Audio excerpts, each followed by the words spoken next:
Passo a palavra ao senhor Wilson Antônio Romero, presidente da Associação Nacional dos Auditores Fiscais da Receita Federal do Brasil, ANFIP, para as suas considerações. Boa tarde, deputado Marum. Boa tarde, senhores parlamentares que nos honram. Boa tarde, ministro, sempre ministro Reinaldo Stefanes, que conhece Previdência como ninguém, tem inúmeras obras publicadas, foi presidente, inclusive, do INPS, depois, em duas oportunidades, ministro, um de Trabalho e Previdência, outro de Previdência, que eu saúdo. Também gostaria de fazer uma referência bastante particular a dois parlamentares que nós acompanhamos há 22 anos na Comissão de Seguridade, hoje em polos diametralmente opostos, mas ambos médicos, e quando em 95 aqui estiveram, já ingressaram nesse grande debate acerca de ações de saúde, de assistência e previdência, que eu saúdo o vice-líder do governo, deputado Darcísio Peronde, e assim como também referencio e reverencio o deputado Arlindo Quinalha, que ambos da profissão, né, da nobre profissão de médicos, aqui representam muito em termos de conteúdo, de trazer conhecimento ao debate, em especial lá na Comissão de Seguridade, mas aqui também no debate sobre Previdência. Nós, desde logo, queremos deixar muito claro, e me permita reverenciar o ministro Diogo de Oliveira, que muito nos honra com esse debate também aqui. Queremos deixar muito claro que a ANFIP, há 20 anos, estuda e publica o que nós denominamos chamar de a Bíblia da Seguridade Social. E essa análise da Seguridade Social, ela, inclusive, nós trouxemos alguns exemplares, os senhores que quiserem fazer uso desse material, embora a maior parte dos senhores deputados já tenha recebido, e sempre com uma postura eminentemente apartidária. Hoje, eventualmente, estamos sendo criticados por estarmos revelando uma metodologia diversa da que o planejamento usa, tá? Mas essa metodologia, ela é referendada, e aqui eu trouxe, inclusive, a certificação pelo Instituto Brasileiro do Direito Previdenciário, tem sido referida pelo Conselho Federal da OAB, pelo Conselho Federal de Economia, e, obviamente, dentro do que nós vamos demonstrar aos senhores, ela atende ao que está no preceito constitucional. Assim como o governo relaciona e classifica na LDO as receitas da União, dizendo que adota uma determinada metodologia, nós, há 20 anos, adotamos essa, que analisa somente o conjunto das atividades e as fontes de financiamento do capítulo da ordem social ou da Seguridade Social. Eu quero fazer uma breve apresentação para os senhores, também deixando muito claro que, e trazendo a solidariedade, principalmente aos colegas auditores que aqui estiveram, que foram, digamos assim, um tanto quanto atacados na medida em que, para contrapor ao debate, foi mostrado contra-cheque, coisas do gênero. Nós queremos deixar, desde logo, também não somos contra a reforma. Nós vamos mostrar, porque temos consciência de inúmeras necessidades de adequação que existem, tanto no RPPS quanto no RGPS, e eu já, desde logo, daqui, por favor, vamos passar. Nós sabemos, por exemplo, que no regime próprio de Previdência, nós temos elevadas renúncias, nós temos uma desoneração da folha surgida sem contrapartidas. Se criou a possibilidade de desoneração da folha. Regime geral, não regime próprio. Regime geral de Previdência. E essas desonerações não tiveram a contrapartida de manutenção dos níveis de emprego ou de crescimento de metas de registro de carteira. Nós, efetivamente, estamos, e os senhores têm consciência, que estamos numa conjuntura econômica extremamente adversa, com queda de 7,2% do PIB em 2 períodos sucessivos, obviamente caracterizando uma grave recessão econômica. Obviamente que nós temos um problema muito grave, nós temos um desequilíbrio nas contas do subsistema rural. Isso a PEC não resolve. A PEC elimina a isenção para o agroexportador, mas ela penaliza o trabalhador do campo, na medida em que vem exigir um cadastramento e uma contribuição. Nós temos, efetivamente, que apresentar soluções. Nós temos uma proposta que traremos em seguida. Obviamente, já foi constatado aqui em audiências públicas anteriores, uma extrema lerdeza na recuperação dos créditos da dívida ativa, em especial previdenciária, que é um crescimento expressivo a cada ano e uma recuperação muito ínfima também a cada ano. Nós temos uma deficiência na estrutura de fiscalização. Isso é evidente. Em 2007, quando da unificação da Secretaria de Receita Previdenciária com a Secretaria da Receita Federal, havia 4.180 auditores fiscais da Previdência Social, voltados ao combate à sonegação e à inadimplência das contribuições previdenciárias, e hoje restam, dentro da Receita Federal, cerca de 900 dedicados a essa atividade, apesar de terem mudado os métodos de trabalho, de não haver mais o combate à inadimplência, sim à sonegação, mas mesmo assim, dentro do universo de contribuintes, é muito pouco. E, obviamente, que nós também concordamos que deva haver um ajuste a partir da evolução demográfica. Só questionamos, obviamente, essa ditadura de um corte sem um embasamento atuarial, que inclusive já foi apresentado aqui em outras audiências públicas, que são altamente questionáveis pela academia. No que diz respeito aos regimes próprios de previdência, um grande calcanhar de Aquiles do governo, nós percebemos que nós estamos pagando o preço do passado, da falta de formação de reservas, ainda não temos, principalmente na União, uma única unidade gestora, de estarmos bancando o encargo dos cerca de 500 mil seletistas e anistiados que foram efetivados em decorrência do artigo 19 do ato das disposições constitucionais transitórias. Nós temos, e os senhores também sabem, que já não existe servidor público que ingresse na União que ganhe mais do que o teto da Previdência do regime geral. Todo o que quiser perceber desde 2013 algo além disso, tem que fazer a contribuição para a Previdência Complementar. Mas a contribuição efetiva do servidor como contribuinte de um sistema de aposentadoria só começou quando? Em 93, com a emenda constitucional número 3. E nos estados, nós, efetivamente, temos um problema. O regramento dos regimes próprios tem sido feito de forma lenta e tardia. Também não houve formação de reserva, sabemos os problemas que ocorrem tanto em Rio de Janeiro, Minas Gerais, Rio Grande do Sul, aqui no próprio Distrito Federal, em que a apropriação dos valores descontados dos servidores para o Caixa Único gerou, inclusive, ao longo do tempo, a falta de conteúdo, de recursos suficientes para bancar esse conjunto de benefícios. E todos eles estão sendo compelidos, e principalmente os que têm servidores que ganham acima do regime geral de previdência, do teto, a formar a sua previdência complementar. Isso a PEC trata, mas nós temos uma crítica a isso, porque está jogando no colo também do mercado, ao transformar os fundos em fundos privados. E, obviamente, o que a Anfip se debruça, e ao longo desse tempo todo, tem divulgado que a análise do orçamento da Seguridade Social. Esse grande conceito trazido pela Constituição Cidadã de 88, que é o nosso Estado do Bem-Estar Social, nosso Welfare State Tupiniquim, ele está muito claro lá no artigo 165, em que diz que o orçamento da Seguridade Social abrange... Eu acho que era bom ter um pouco mais de silêncio, né, deputado? Abrange todas as entidades e órgãos... O palestrante pediu silêncio.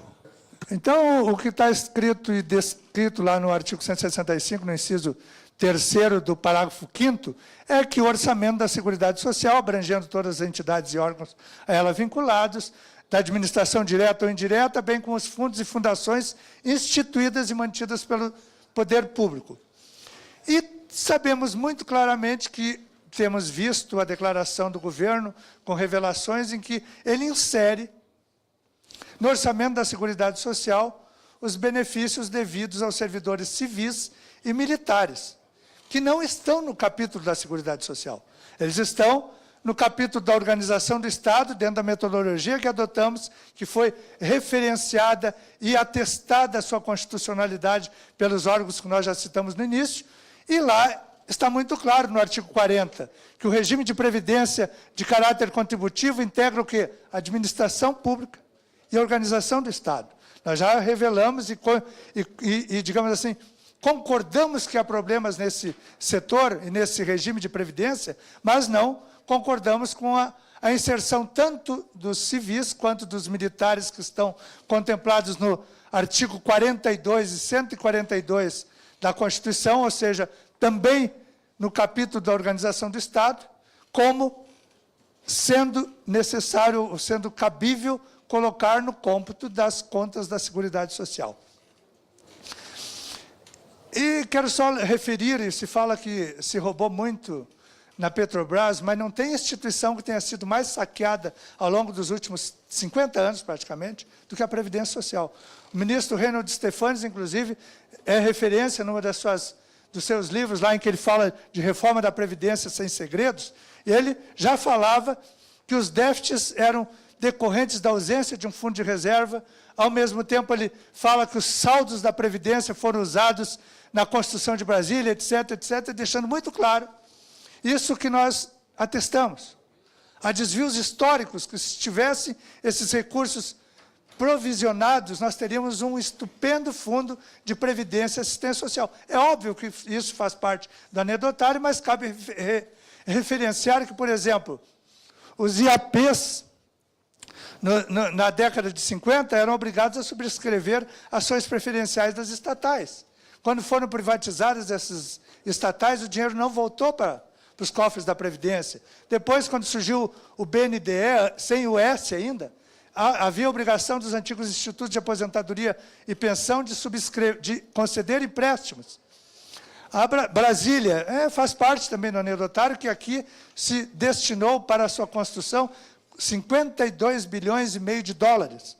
E no governo FHC, o IPEA, juntamente com o BNDES, sob a chancela de Luiz Carlos Mendonça de Barros, encomendou ao economista André Lara Rezende um estudo para saber quanto havia sido apropriado desde 66 até 99 dos saldos positivos da Previdência, desde a unificação. Se constatou, e isso é objeto, inclusive, de um projeto de lei que foi arquivado há alguns anos, em 99 mesmo, mas um documento que o economista levou ao ex-presidente Fernando Henrique, dizendo 400 bilhões de dólares foram os saldos positivos apropriados pela União em 33 anos. Isso, a valores de hoje, é 1 trilhão e 500 bilhões de reais. Portanto, senhores, nenhuma outra instituição foi saqueada, e a Seguridade Social aqui está hoje, abrangendo uma nova estrutura desde a Constituição de 88, e está lá muito claro no artigo 194. A Seguridade compreende as ações relativas à saúde, previdência e assistência social. Tem uma estrutura efetivamente estruturada num tripé entre previdência, saúde e assistência, sendo a assistência destinada a quem necessitar, a saúde como direito de todos e a previdência contributiva. E quem financia essa Seguridade Social? Quem financia essa Seguridade Social, de forma direta e indireta, é a sociedade, e com recursos provenientes dos orçamentos da União, Estados, Distrito Federal e municípios, e das seguintes contribuições sociais, que são aquelas que todos já sabemos, que é a contribuição sobre a folha, a contribuição sobre o lucro líquido, a contribuição para o financiamento da Seguridade Social e a oriunda das receitas de prognósticos. E só para os senhores terem noção, o que está sobre... Eu acho que os senhores sabem muito bem, como legisladores, que o que está sob a alcunha de contribuição sobre a folha, que é o que tem sido cotejado com o elenco de benefícios do INSS, é somente aquilo que é oriundo da contribuição do empregador e do empregado, do doméstico, do segurado especial e do produtor rural pessoa física, e, obviamente, da empresa e do empregador. E nós temos a contribuição sobre o lucro líquido das empresas. Quando ela foi instituída, em 88, estava lá no artigo 1º que... Deixa eu ver se é aqui. Não, opa, tira, volta. Onde é que eu aponto? Quem instituiu, está lá, fica instituída a contribuição social sobre o lucro líquido das empresas, sobre o lucro das empresas, pessoas jurídicas, destinada ao financiamento da Seguridade Social. Isso não mudou ainda. Ainda o artigo 1º está em vigor, da mesma forma que o antigo fim social, quando criado, transformado na COFINS, está lá dizendo no seu artigo 1º que não foi revogado, que é exclusivamente para as despesas com saúde, assistência e previdência. Portanto, senhores deputados, e aí nós temos uma outra contribuição que também integra o orçamento da Seguridade Social, lembrando também que cada vez que nós vamos a uma lotérica durante a semana, vamos fazer uma tentativa de lograr algum êxito no nosso jogo da Caixa Econômica, 18% de cada R$100 apostados vão para a Seguridade Social. O sortudo ganhador talvez tenha uma das mais altas cargas tributárias, porque só leva R$31 em cada 100 apostados. Então, senhores, esse é o conjunto das receitas que, dentro do que está no orçamento ou na Constituição Federal, mantém a Seguridade Social. E a Anfip tem analisado, em 2014, revelou que havia um conjunto de receitas, e aí, receita previdenciária, COFINS, contribuição sobre o lucro, concurso de prognósticos, receitas próprias da Seguridade, transferências para os encargos previdenciários da União, da ordem de 687 bilhões em 2014. Em 2015, de 694 bilhões. E onde foi esse dinheiro? Esse dinheiro, obviamente, que não é por uma conta que tem dito que é despesa, não, são os programas sociais que são mantidos, estão dentro da ordem, do capítulo da ordem social brasileira. E aí estão os benefícios previdenciários urbanos, os benefícios previdenciários rurais,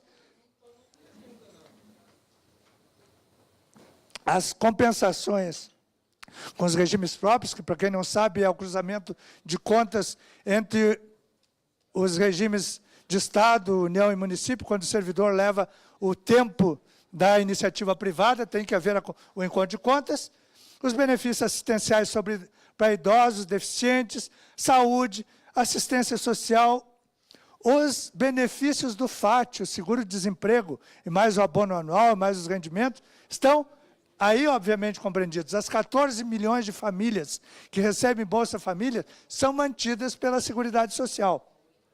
Isso em 2014, em 2015 a mesma coisa, redundando, conforme documentamos e atestamos, há valores correntes, uma sequência de superávites. Em 2012, 2013, 2014, 2015. Sendo que em 2015 já sentindo os efeitos da crise, mas também da desoneração da folha, do aumento do desemprego, mas, acima de tudo, da também elevação em valores reais dos benefícios do INSS, que 63%, ontem o deputado Arthur Maia nos ensinava no programa Roda Viva, por sinal, um excelente desempenho, né? E que são 63% dos benefícios do INSS, do regime geral, que ganham um salário mínimo. Então, a mudança, obviamente, no salário mínimo impacta decisivamente nas contas do regime geral. E aqui já estava sofrendo os efeitos disso. 2015, nós estamos com uma dificuldade. Nós já vimos que a crise se acirrou. Nós estamos numa evidente recessão econômica, com o PIB caindo 7,2% em 2 anos. Mas, ao mesmo tempo, o governo revela, e isso foi anunciado pelo secretário Marcelo Caetano, que em valores atualizados pelo INPC, não sei se os senhores conseguem visualizar, mas o rombo ou o déficit, eu prefiro dizer a necessidade de financiamento, é de 151 bilhões de reais. Mas vamos cotejar com outros números que o governo revela. O próprio governo, se nós formos no boletim estatístico da Previdência Social, o desequilíbrio é outro. É lógico que a mensuração pode ser diferente. O primeiro número anunciado pelo governo era corrigido pelo INPC. Esse aqui é corrigido pelo IPCA, mas já baixou para 149. Ao mesmo tempo, se nós formos no resumo da execução orçamentária, publicado pelo Ministério do Planejamento, nós vemos lá que o governo fala num valor, inclusive, inferior, 138 bilhões, não dá para verificar aqui, mas está no site do Ministério do Planejamento. Então, nós temos lá um rombo de 151, outro de 149 e outro de 138. Qual é o que vale? Então, nós estamos debruçados sobre esses números para, de fato, inclusive, na próxima semana temos uma reunião com a equipe técnica do TCU, que nós também fomos lá pedir uma auditoria nas contas da Seguridade Social, para exatamente debater esses números. Tanto é que a própria Receita Federal diz que, e podem ver que a variação é grande, entre valores correntes e valores a dezembro de 2016, dá quase 7 bilhões a diferença na contabilização dos números. E se nós pensarmos na variação de metodologia, ao longo de 12 meses, a diferença de IPCA e NPC não é muito grande. Mas num único mês, por exemplo, em fevereiro de 2017, o IPCA é 0,33 e o NPC é 0,24. Então, obviamente, que temos que saber exatamente qual a metodologia aplicada. Por exemplo, no boletim estatístico da Previdência Social, não diz em lugar nenhum, e nem nessa apresentação da execução, do resumo da execução orçamentária, qual o indicador, se são valores correntes, se são corrigidos pelo NPC e pelo IPCA. Então, nós estamos com a nossa equipe debruçados para analisar. Sabemos que 2016 é um ano extremamente difícil, com uma queda de arrecadação muito grande, com uma queda de arrecadação especial das contribuições previdenciárias muito elevada, agravado pelo fato de que os benefícios da Previdência Social ainda tiveram ganho real, em especial os relativos ao salário mínimo, mas temos que analisar, o senhor ministro com certeza terá alguns outros números, mas eu lembro aos senhores uma outra coisa. E aqui parece que o governo comete um sincericídio. O governo apresenta uma cartilha, se os senhores forem procurar no site do Ministério da Fazenda, o site do Ministério da Fazenda, lá embaixo, aqui consta perguntas e respostas sobre a reforma da Previdência. E tem uma cartilha oficial. Lá tem a 6ª pergunta, que é exatamente essa. De onde vêm os recursos para a Previdência Social? Como isso era um assunto extremamente importante quando surgiu, nós fizemos questão, e como em redes sociais, eventualmente podem ser deletadas ou reeditadas as perguntas, ou tiradas... Opa, o que houve aí? Vamos lá. Tiradas do ar, nós fizemos questão de, num determinado dia, fomos a um cartório, um tabelionato em Brasília, e fizemos uma ata notarial com essa cartilha, obviamente, para testar se amanhã ou depois fosse editada a pergunta ou retirada do ar, nós teríamos a manutenção desses dados. E aí está, as fontes de recursos para o regime geral de previdência. Não são só a folha de salários, são as contribuições sobre a folha, a COFINS, a contribuição sobre o lucro líquido e a contribuição sobre a renda líquida dos concursos prognósticos. Portanto, eu não posso simplesmente cotejar para dizer que tem rombo a contribuição da folha com os benefícios do INSS. Seguindo adiante, nós podemos verificar que responde na mesma pergunta o governo. De onde vêm os recursos? Os regimes próprios de previdência. E o governo também revela, eles não são da Seguridade Social. Eles são mantidos com o quê? Com as contribuições do servidor público ativo, aposentado e pensionista e doente federativo. Portanto, não temos como fazer essa miscelânea que encaminha para ter um estrondoso rombo, quando, na realidade, cada caso tem que ser tratado diferentemente. Apesar de metodologias diversas, nós respeitosamente contestamos. Isso é da carteira da Anfip ou da carteira do governo? Esse é o documento oficial. Isso é o que está oficialmente no site do Ministério da Fazenda. E, obviamente, nós apresentamos, junto com as centrais sindicais, inúmeras propostas do lado das receitas. Do lado das receitas, os senhores, se quiserem, tá? Do lado de ajuste pelo lado das receitas, ao invés de simplesmente fazer um corte pelo lado das despesas. E nós propusemos, obviamente, a revisão e o fim da desoneração das contribuições previdenciárias sobre a folha, que nós já comentamos que foi permitida a troca da contribuição previdenciária sobre a folha para a contribuição sobre a receita bruta, e não houve contrapartida, exigência de que os empresários mantivessem os níveis de emprego, que houvesse crescimento nas metas de registro em carteira. Isso redundou em inúmeros casos. No início da crise, os primeiros setores, inclusive a demitir, foram o têxtil, o coreano calçadista, e eles continuaram usufruindo do beneplácito da desoneração. Ao mesmo tempo, na linha, mas não totalmente, naquilo que já o senhor relator tem anunciado, nós não somos favoráveis a acabar com as isenções para a filantropia, mas com certeza temos que revisar. Durante muito tempo, a concessão dos certificados era concentrada no CNAS. Hoje é partilhado em 3 ministérios, não se sabe se há uniformidade na concessão. E como a nós, auditores da Receita, cabe o controle e o acompanhamento, ou digamos assim, o descredenciamento... Doutor Wilson, pois não, só para aproveitar, né, nenhuma questão, só pedir para o senhor para já dar mais efetividade à sua fala. O que é que o senhor, como auditor, acha possível de um auditar das contas das entidades serem prestadas ao TCU? Eu acho importante, acho importante. Acho que qualquer forma de fiscalização auxiliar, porque na realidade nós temos um quadro de auditoria que também analisa isso, e o próprio Conselho Nacional de... ou seja, os órgãos em cada um dos ministérios, saúde, assistência e educação, também fiscalizam, mas me parece que ao partilhar a concessão dos certificados, nós estamos definitivamente abrindo brechas para tratamentos diferenciados. E nós temos aí o elenco das renúncias previdenciárias, que por mais que retornem ao caixa do INSS, ou à Secretaria do Tesouro para manter benefícios, é um volume extremamente expressivo. Ao encaminhar para resolver a questão da isenção do exportador rural, o governo está resolvendo nessa PEC um grão de areia ou uma gota d'água nesse oceano. Por quê?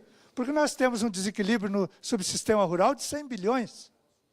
Se arrecada 8 e se paga 110, 108. Então, não é simplesmente reonerar o exportador rural. Eu acho que nós temos que ter medidas um pouco mais corajosas, por mais que o setor agrário seja pela sua pujança, o que impede que a queda do PIB brasileiro seja mais vertiginosa. Nós, de fato, temos que chamar o agroexportador a contribuir mais. Ele responde por 23% do PIB brasileiro e só contribui com 7 bilhões para manter efetivamente seus 30 milhões de trabalhadores. Nós temos, obviamente, que revisar, mas não adianta. Vamos acabar com a isenção para a filantropia. Eu estendo minha solidariedade às entidades filantrópicas que estão muito preocupadas, porque isso não integra a PEC, mas já foi motivo digamos assim, sinalização pelo senhor relator, que 11 bilhões, o problema da Previdência, me parece que não se resolve com 11 bilhões, sabendo que as entidades filantrópicas na área da saúde e assistência, cada real isentado, pelo que nos revelam dados e estudos fidedignos, retorna à sociedade cerca de 6 outros reais. Então, temos que avaliar com muito carinho. Uma outra proposta, que obviamente a grande imobiliária Previdência Social tem que ser desimobilizada. O mercado não favorece, mas a Previdência Social tem 5.600 imóveis, que consomem anualmente, sendo 3.400 irregulares e somente 2.200 em uso, que consomem 20 milhões ao ano com manutenção e com condomínio.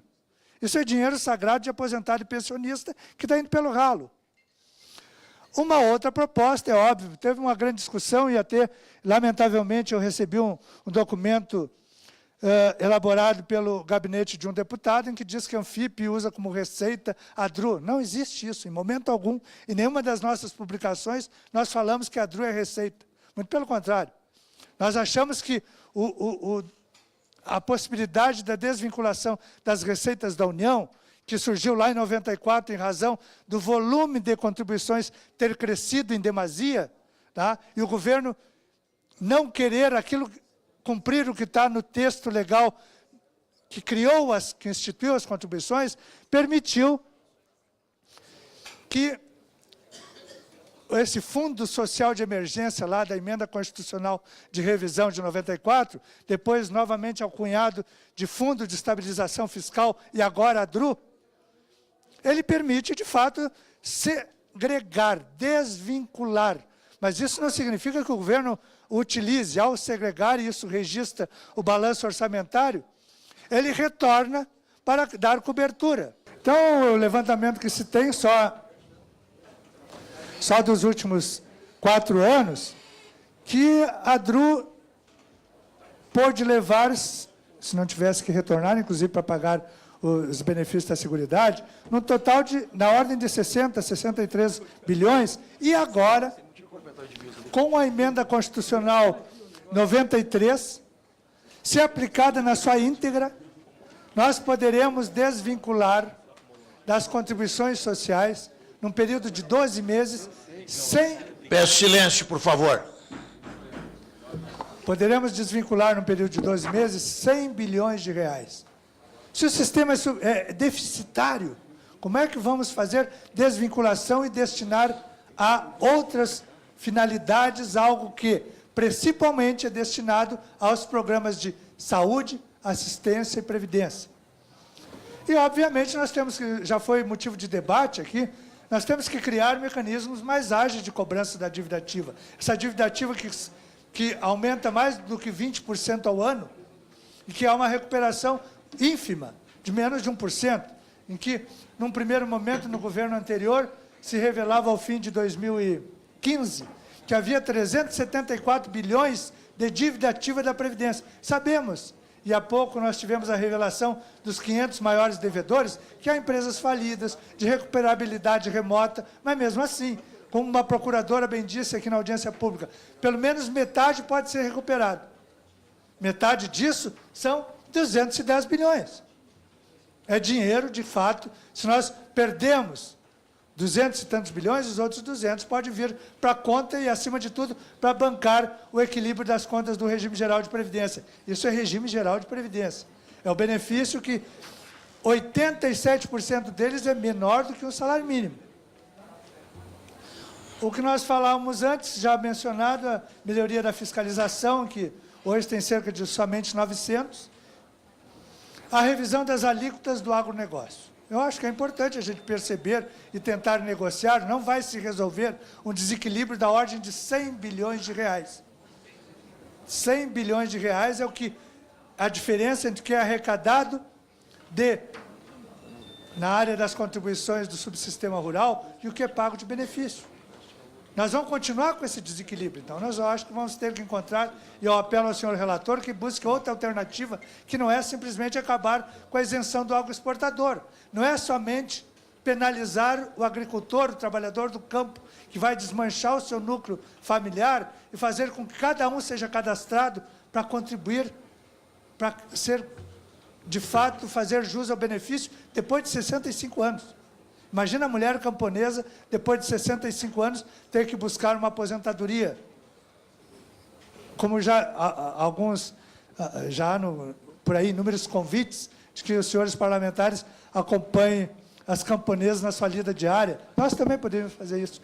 Há uma proposta que é extremamente polêmica, que foi defendida, e muito, me parece que pela Solidariedade, ou pela Força Sindical, que se deveria destinar um percentual das receitas oriundas da regularização dos jogos de azar. A Anfip é diametralmente contra isso, exatamente pelo fato de que a possibilidade de regulamentar os jogos de azar abre um outro flanco, um flanco que atinge a cidadania como um todo, mas abrindo a porta para o tráfico de drogas, para prostituição, para lavagem do dinheiro e para uma coisa muito grave na sociedade, para a ludopatia. Essa ludopatia, me parece, que atinge, a exemplo de outros males, de outros vícios, é muito perniciosa ao conjunto da sociedade. E, obviamente, uma outra da recriação do Ministério da Previdência. Nós temos aí, hoje, os senhores já têm consciência que temos uma idade mínima. Em 2026, nenhum trabalhador do sexo feminino se aposentará com menos de 60 anos. desde que tenha contribuído por 30. Então, me parece que é uma sugestão, talvez, acelerar essa escadinha criada como alternativa ao fator previdenciário, mas, efetivamente, não fazer esse corte abrupto que a emenda constitucional nos apresenta. E aí, só falando também sobre o que se pretende colocar um limite de idade aonde? Um limite de idade, principalmente na aposentadoria por tempo de contribuição. Dos 33 milhões de brasileiros que hoje recebem religiosa e pontualmente benefícios do INSS, isso representa beneficiar quase outros 60 milhões, ou seja, 100 milhões de brasileiros mantidos por esse sistema extremamente importante do seu ponto de vista social, nós teríamos, com a fixação de idade mínima, com o fim da aposentadoria por tempo de contribuição, e aí é que o governo diz que é uma aposentadoria precoce, o tempo de contribuição, aquele cidadão que logrou a sorte de ter 30 ou 35 anos, 30 se mulher, 35 se homem, ininterruptos ou frequentes, que permitiria, se começasse cedo ou aos 20 anos, permitiria se aposentar aos 45, 50, 45 se mulher, 50 se homem. Então, é óbvio que é essa situação que hoje está se tentando acabar, e é essa a proposta da PEC, acabar com a aposentadoria por tempo de contribuição. Mas os 10 milhões de rurais, 99% deles ganha um salário mínimo. Um salário mínimo. E uma outra questão que é extremamente preocupante, na medida, já encaminhando para a conclusão, que nós sabemos da importância desse sistema, nós vimos que os prefeitos, há poucos dias, revelaram que não estão nem preocupados, defendem, nós vemos o presidente da Confederação Nacional dos Municípios, diz que defende a reforma, porque o dinheiro que é redistribuído pelo INSS em cada comunidade, ele não aumenta a arrecadação municipal. Ele efetivamente impulsiona o quê? A compra de produtos e, obviamente, a arrecadação estadual, porque redunda em ICMS e outros tributos federais. Mas é fundamental sabermos que a economia de 70% dos municípios, isso já foi, digamos assim, confirmado pelo próprio Ministério da Previdência, em 70% deles, o INSS repassa mais recursos do que ele recebe de fundo de participação dos municípios. Em 82% deles, o conjunto dos recursos do INSS supera a própria arrecadação municipal. Então, não se pode tratar uma questão previdenciária como mera questão orçamentária, fiscal ou matemática. Ela tem um ingrediente social extremamente importante, e isso que, ao longo do tempo, nós temos visto, e para concluir, toda vez, e essa semana teve uma série de análises publicadas nos jornais. Quem é que analisa as questões envolvendo a Previdência? Os economistas dos bancos. Nós vemos aí que, primeiro, desde quando se anunciava as mudanças na Previdência, com a PEC 33, depois Emenda Constitucional 20, sucessivamente, os fundos de pensão cresceram barbaramente, não só os fundos de pensão de estatais, principalmente os fundos de pensão às entidades fechadas de previdência privada, que abrangem categorias profissionais, aqueles das empresas privadas que têm uma massa salarial um pouco mais elevada. Entre 97 e 2016, cresceram 1.054%. O ano passado, a Previdência Complementar Aberta estava extremamente alvoroçada. Por quê? Porque o prenúncio, o anti-marketing que o governo faz da Previdência, dizendo que ela está quebrada. Eu entrei em 2 de abril de 87 no ESIAPAS, como fiscal de contribuições previdenciárias, e já naquela época, quando na época era o INPS que pagava o benefício, pagava 12 milhões de benefícios, lá já diziam que a Previdência estava quebrada. Nós já passamos 30 anos e, a cada momento, cresce o quê? O grande número de reservas, e agora, em especial, dos PGBLs e VGBLs. O ano passado, até novembro, cresceu quase 20%. Ou seja, cada vez que impulsiona para o achatamento do regime geral de previdência, nós abrimos uma fatia para o mercado, de fato, encaminhar para aquilo que não se quer, né? Que é um programa de renda mínima, mas é o que parece que está surgindo na Previdência Social brasileira. E lamentamos, para concluir, só uma notícia que eu não acredito que tenha partido do senhor presidente da comissão, mas que um vídeo que viralizou, que a revista Época revelou que o senhor deputado Carlos Marum e o deputado Júlio Lopes estiveram no Palácio do Planalto pedindo para que o senhor presidente acionasse a Advocacia Geral da União para, digamos assim, pedir que a Anfip divulgasse a sua metodologia, que foi atestada, como já dissemos, e referenciadas pelo Conselho Federal da OAB, pelo Conselho Federal de Economia, pelo Instituto Brasileiro de Direito Previdenciário, e que isso tudo era uma falácia. Lamento, eu sei que faz parte da democracia, mas, de qualquer forma, senhores, essa é a contribuição que eu queria trazer para o debate. Muito obrigado. Senhores parlamentares, pelo adiantado da hora, inclusive em razão de ter um compromisso externo, já até pedi licença ao deputado Marum e peço vênia a todos os senhores, mas, de qualquer forma, nós temos, só fazer alguns breves comentários sobre algo.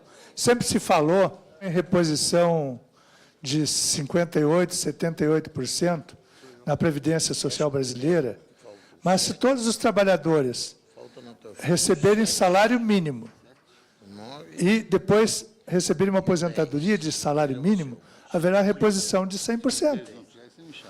É isso que nós estamos, quanto maior a reposição, é em razão do achatamento da própria Previdência, dela estar se tornando um programa de renda mínima.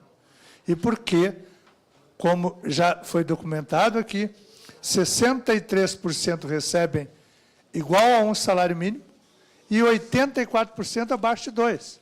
Então, portanto, a taxa de reposição permanece elevada.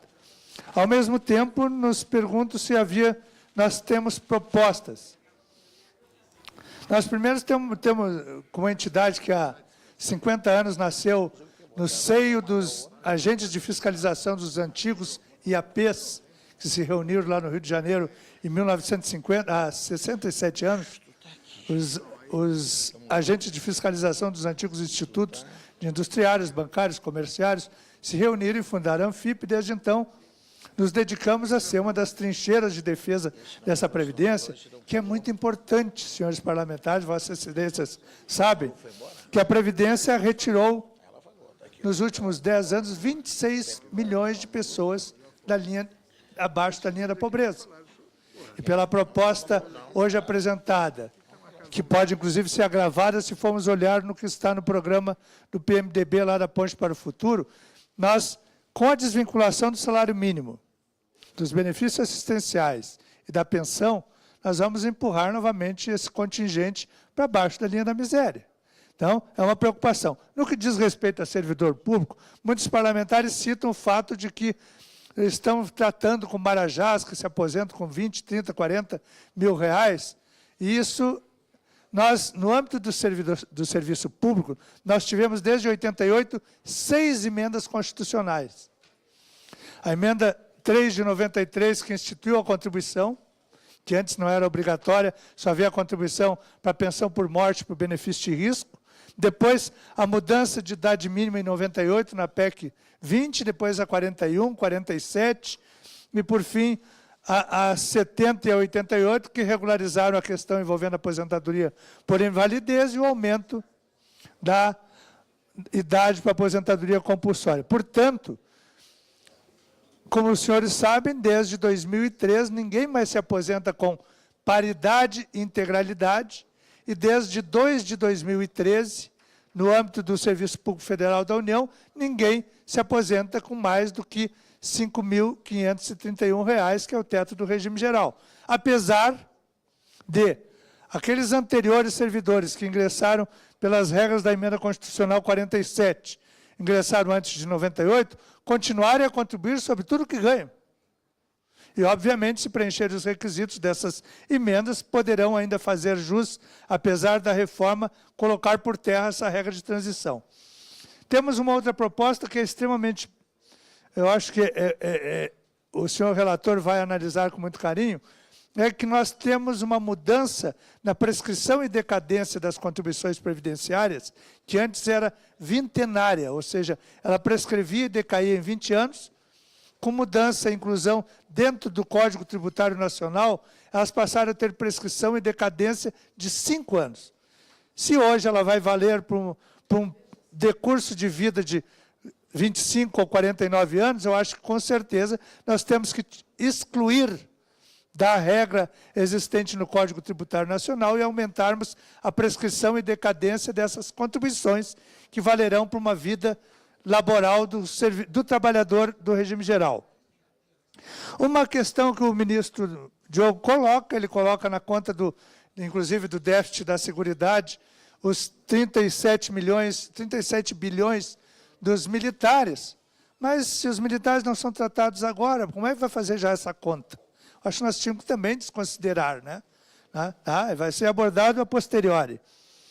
Se, porventura, o ministro Reinhold Stefanes falou nas contribuições sociais que se avolumaram, e daí em 94 se criou o Fundo Social de Emergência para desvincular 20%. Mas se estamos desvinculando, até porque havia um volume demasiado de contribuições destinadas à Previdência, Saúde e Assistência, por que então não se muda a legislação? Porque a legislação permanece lá. Contribuição social sobre o lucro líquido destinada à Seguridade Social. A COFINS destinada à Seguridade Social. Se mude a lei e não a Constituição. Para que fazer desvinculação se podemos mudar uma lei complementar, uma lei ordinária, terminando com essa destinação exclusiva? Daí nós acabaríamos efetivamente com esse conflito. Nós teríamos, dentro do orçamento fiscal, os recursos vindos dessas contribuições e, obviamente, permitindo que não haja esse debate e todo o caixa único, digamos, como fazem alguns estados da União, banquem todos os benefícios de todas as esferas. Há poucos dias eu quero trazer um exemplo para os senhores, embora seja um pouco dramático. Eu estava na UNB com cerca de 100 alunos lá na idade média de 18, 19, 20 anos. Isso com alguns docentes também, e perguntei a eles. Caros, perguntei primeiro quem é que estava trabalhando lá dos 100. 2 estavam trabalhando. Eu fiz questão de perguntar, até como colocação e reflexão, os senhores, vocês têm visto o que o governo tem falado de Previdência? Muito pouco, até porque a geração Y está, em tese, desligada desse processo.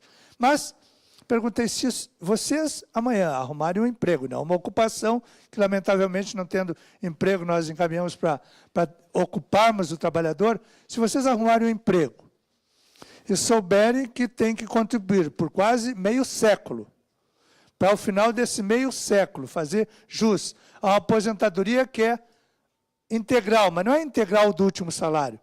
É a integralidade da média desde quando você começou a trabalhar. Os 50 anos de contribuição. Quem de vocês irá ingressar nessa Previdência que, efetivamente, o próprio governo diz que está quebrada, que não lhe garantirá um benefício? Todos, obviamente, que foram unânimes que não irão ingressar nessa Previdência. Portanto, nós vemos uma situação, por mais que exageradamente exposta, extremamente excludente. Então, nós temos que ter essa preocupação muito clara de como estamos vendendo isso, que é muito mais, digamos assim, pesado e penoso do que a própria proposta anterior, que no atual regime geral de Previdência se calcula sobre a média das 80% maiores contribuições. Então, senhores, essas ficam como sendo as observações do que nós temos falado, mas, acima de tudo, em momento algum, a Anfip tem dito que a Previdência é superavitária. Nós temos demonstrado que a Seguridade é superavitária. E a Seguridade Social superavitária pela metodologia utilizada de o conjunto das fontes de financiamento bancarem essa Previdência que está inserida no tripé contemplado no capítulo da Ordem Social da Constituição, falando que isso banca saúde, assistência e previdência. Portanto, desde logo, a nossa entidade continua à disposição para o debate. Eu lamento efetivamente que não poder continuar aqui, já pedi licença ao deputado Marum. Tá? Também repudio eventuais contestações que têm sido feitas, que nós temos contestado a reforma por ganharmos mais, essa coisa do gênero. Tem uma questão de ordem aqui que tem que ser colocada com a presença do doutor Wilson. Não. E o doutor Wilson disse que eu não gostaria que ele estivesse aqui. E pelo contrário, Eu gostaria que o doutor, já Só um que sou eu que vou falar minutinho, agora... Eu pedi a palavra primeiro. Deputado Júlio Lopes, me permita, não, Vossa só- Excelência, eu não mas disse não- que o senhor não gostaria. Eu só mostrei uma notícia que saiu na revista Época, em que anunciavam, pelo menos vazou para um colunista, que o deputado Carlos Marum e Vossa Excelência teriam ido ao Palácio Planalto pedindo para que a advocacia interferisse contra a Anfip. Eu não acredito que, dentro do espírito democrático que norteia fui eu a que- vida dos senhores, os senhores iriam fazer esse tipo de coisa, que nada mais é que um atentado à liberdade de expressão. Não, de forma alguma. Eu apenas sugeri isso porque acredito nisso e gostaria que o senhor ouvisse a minha ponderação. E como o senhor sabe que as reuniões aqui têm se estendido até mais tarde, eu lamento que o senhor tenha que se retirar. Só estou registrando que o senhor, ao Eu ouvir... só gosto... O deputado Júlio Lopes foi citado pelo expositor, que agora vai se retirar. Passo a palavra para suas considerações finais ao senhor Wilson, representante da Anfip. É uma satisfação ter podido contribuir aqui com esse debate. Eu quero, desde logo, fazer menção a alguns questionamentos que eu recebi, mas também quero fazer uma conta. Nós somos pessoas de números, né? Se há pouco o ministro Diogo de Oliveira disse que nós tínhamos um rombo na Seguridade de 258 bilhões, como retiraram 80 dos estados e municípios, 35 dos militares. A questão do rural não está sendo resolvida, sobrou um rombo de 40 bilhões só. Então, isso já reduziu substancialmente o rombo. Essa é a conta. Tá? Uma outra questão que se faz muito, parece que nessa comissão se faz muita menção ao salário dos auditores, aos 24 mil, ao fato de que a MP 765 cria uma nova forma de remuneração, que são marajás. Nenhum dos auditores que ingressou no serviço público a partir de fevereiro de 2013 ganha, ao se aposentar, mais do que R$ 5.500. Ele vai se aposentar e, se quiser algo além do teto do INSS, ele vai ter que contribuir para a Previdência Complementar, para a FUNPRESP, para a privatização da aposentadoria do servidor. Então, senhores, não há isso. Nós, obviamente, que temos que respeitar uma cláusula pétrea do direito adquirido e que as emendas constitucionais 20, 41, 47 garantiram. Isso é o que garante também a aposentadoria dos senhores parlamentares, que encaminha para que nós, obviamente, quem garantiu o direito a partir dos requisitos dessas emendas, vai ter a aposentadoria ou a pensão efetivamente dentro desses moldes.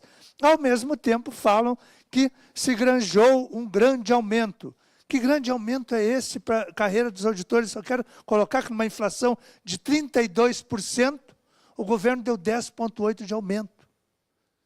E quero, desde logo, acompanhar um repúdio que foi feito pela Frente Parlamentar em Defesa da Previdência, assinado pelo deputado Arnaldo Faria de Sá e Paulo Paim, em que ele repudia um tratamento também desse gênero, lamentavelmente, quase que agressivo, ao presidente do Sindicato dos Auditores Fiscais do Trabalho, que aqui teve o seu contra-cheque do mês de janeiro, em que ele recebia férias, adiantamento 13º e o próprio salário brandido no ar, com R$ 45 mil. Então, nós encaminhamos a nossa solidariedade a isso. Quanto às propostas em si, o deputado, quero também lembrar que, em momento algum, nós só dissemos que o sistema como um todo da Seguridade Social é superavitário, porque congrega, e a Previdência, obviamente, como o próprio governo revela na sua cartilha no site do Ministério da Fazenda, para contabilizar as contas da Previdência, devemos considerar não só a contribuição sobre a folha, devemos considerar a COFINS, a contribuição sobre o lucro e a receita de prognóstico. Isso não é invenção da Anfip. Isso, além de estar na Constituição, está no perguntão que está no site do Ministério da Fazenda, de onde vêm os recursos para o regime geral. Portanto, não há desonestidade nenhuma em cumprir a Constituição. Se os senhores parlamentares acham que não devemos ter um orçamento da Seguridade, se desmanche o orçamento da Seguridade.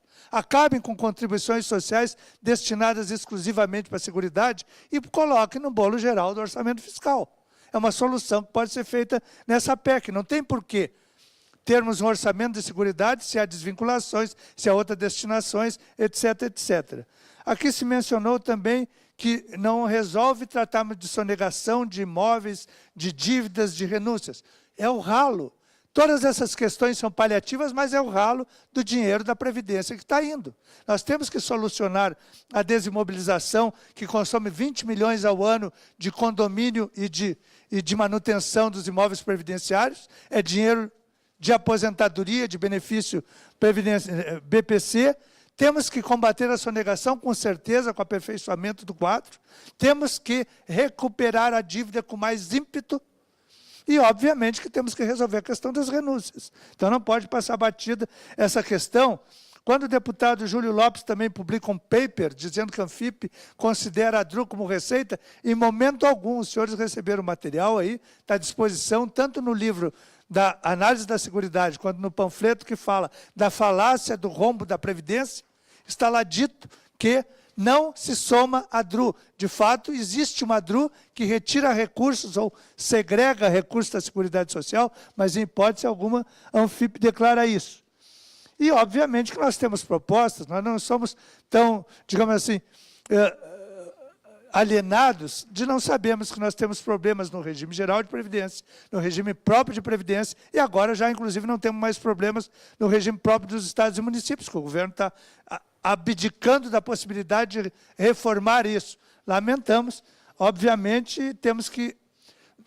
Quando o deputado Júlio Lopes também fala, que falava que nós tínhamos 30 milhões de brasileiros na informalidade, que nós temos que atraí-lo para o mercado formal e para contribuir para a Previdência, não vai ser dizendo para ele que ele vai ter que contribuir por 25 ou até 65 anos. Ele não vai querer voltar para o mercado formal, sabendo que por quase 49 anos terá que contribuir para ter a integralidade de uma média desde quando começou ou vai começar a contribuir. Portanto, senhores, o nosso vídeo que viralizou na internet com mais de 4 milhões de visualizações, ele nada mais é do que o cumprimento do que está na Constituição.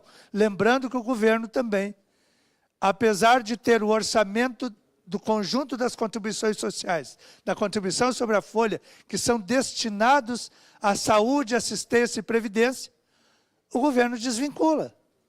E ao desvincular, e ao de fato fazer também renúncias, ele está desviando o recurso desse sistema que é o nosso welfare state tupiniquim, o nosso estado do bem-estar social. Portanto, é essa contribuição que nós trazemos a esse debate, esperando ter contribuído. Vamos continuar dizendo que até 2015 a Seguridade Social é superavitária. Não temos os números de 2016, por quê? Como mostramos aos senhores, no Boletim Estatístico da Previdência tem um número, no resumo da execução orçamentária do Ministério do Planejamento tem outro, e na Receita Federal nós temos outro. Então, a nossa equipe está debruçada sobre os números, esperamos que até o fim das audiências públicas aqui possamos trazer a nossa abordagem da metodologia sobre o orçamento da Seguridade Social, de novo, como dissemos, buscando contribuir para essa comissão. Muito obrigado, presidente.